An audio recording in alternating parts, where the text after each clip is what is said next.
Hello， 各位觀眾朋友，大家好，我係蘇康 Go Go Go 合法。民主呢，今日要搞大家做一點個雞酒。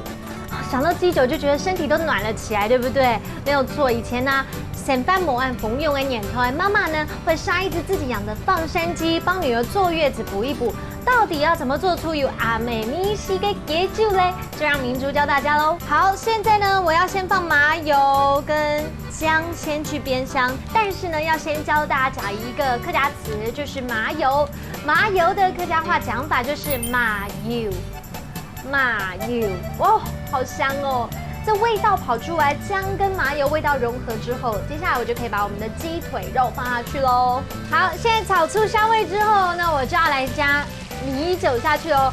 可是呢，因為今天呢，我們要讓那個試吃員不會試吃到醉倒，所以呢，我就會摻一點水下去。好，那這個米酒呢，也是我們今天要教大家講的客家詞哦。這個呢，米酒客家話就叫做米酒，米酒。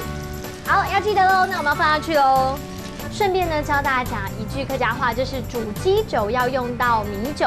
這句話客家話講法就是煮雞酒要用到米酒，煮雞酒要用到米酒。今天呢，我們要邀請到有3位試吃員來品嘗看看明珠煮的這雞酒到底合不合他們的胃口，還 OK 嗎？非常好吃。真的嗎？太棒了，我成功了。這時候呢，要來讓你們挑戰講一句客家話，好不好？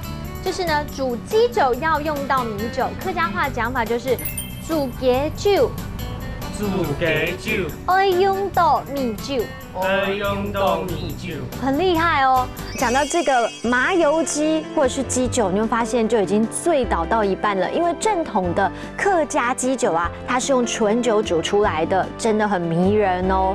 當然了，我們認識了新的詞，一起來複習一遍吧。來看到第一個詞就是麻油。麻油，麻油。第二個呢，則是米酒，米酒，米酒。第三個，我們來學到一整句話，來看到這句話就是煮雞酒要用到米酒，煮雞酒要用到米酒，煮雞酒要用到米酒。下一次動手 DIY 看看，記得要複習一下認識的新的客家詞哦。下次見，拜拜。